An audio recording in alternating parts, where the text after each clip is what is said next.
of this video, and I hope you will learn something from it. First, we're gonna, again, of course, take some chewing gum.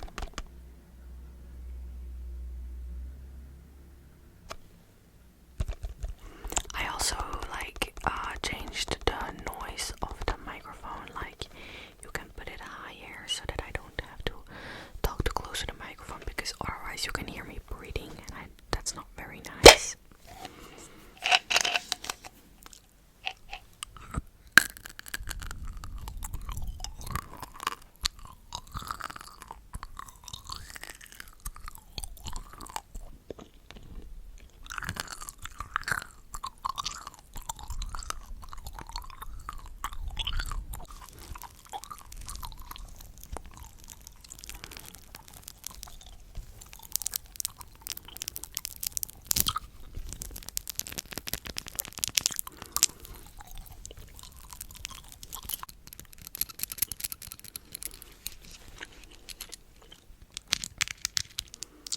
So the first thing that I want to say is stop seeing food as something bad.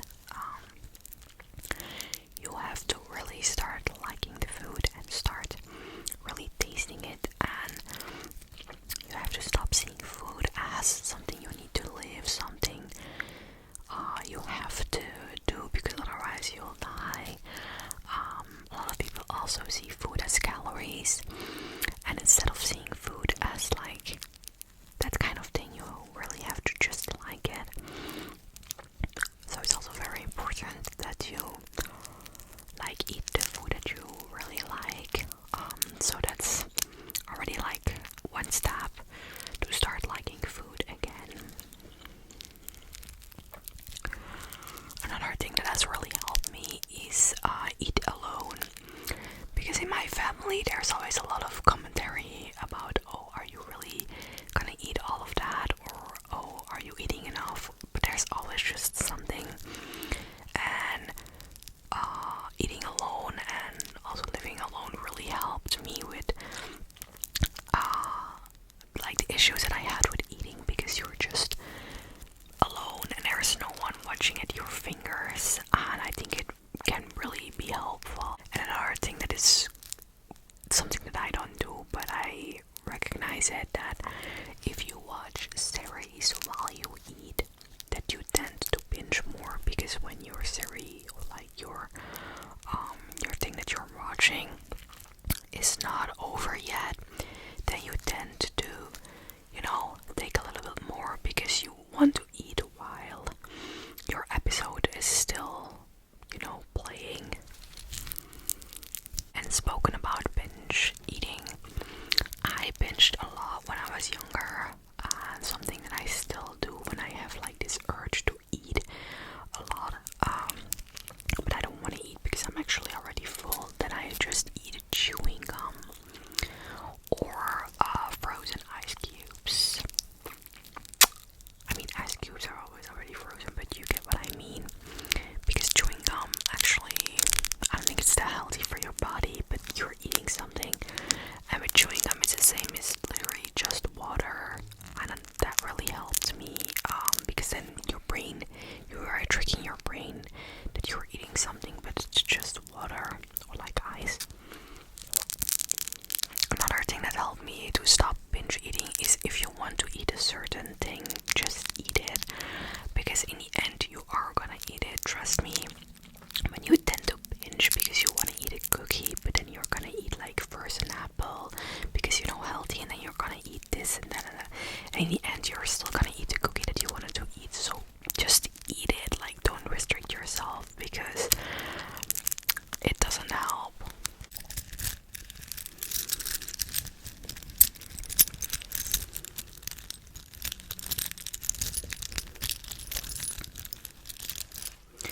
Some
should wear them more.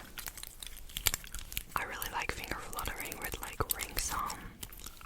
They're falling off.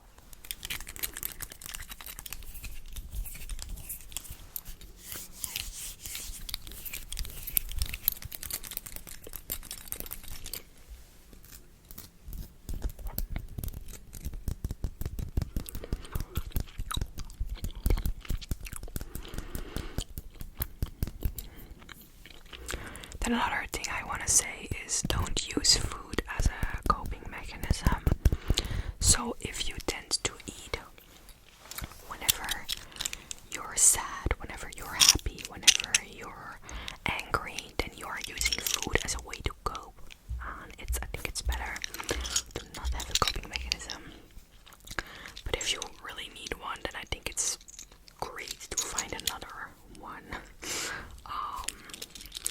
Because using food as a coping mechanism can be very, very dangerous.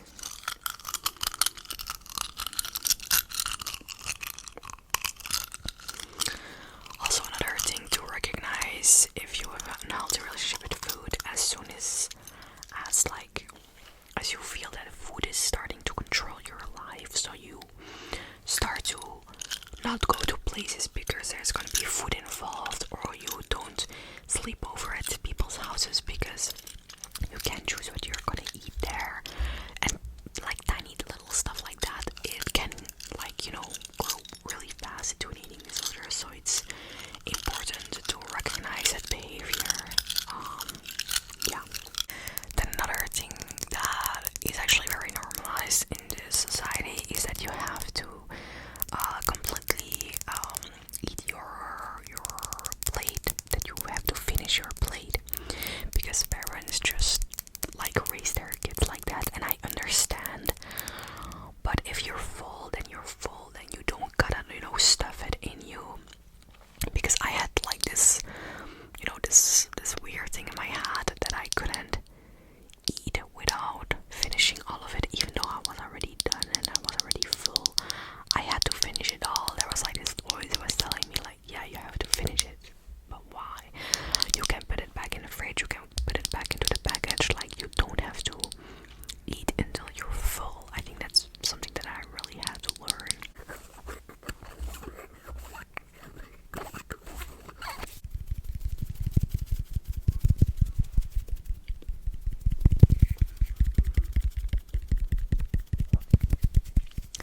Then the next thing I want to say is don't skip meals. I used to do this a lot. It was like in my head like, oh, but I ate a lot this morning, so now I can't eat for lunch, and then I have to eat a little bit less at dinner, and then I have to walk around the block to deserve that cookie. It's all fucked up in your head, it's all fucked up in your mind. And I personally think that if you tend to skip meals, then you already have an issue with eating. And I think you should definitely stop that pattern of thinking like, I don't deserve this kind of thing, or like I have to deserve it to eat this.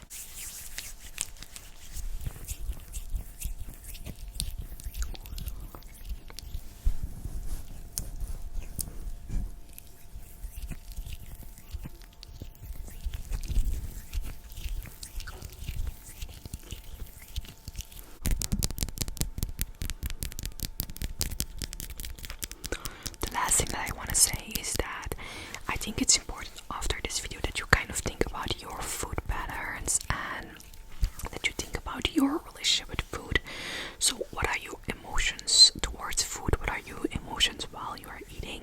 How do you feel about food? All kind of stuff like that.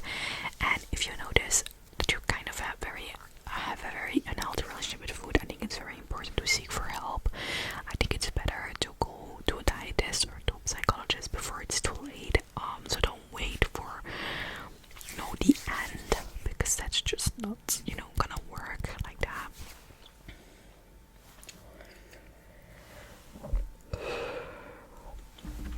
And I think it's better to stop this issue, because I feel way more free since I can eat it's in your head.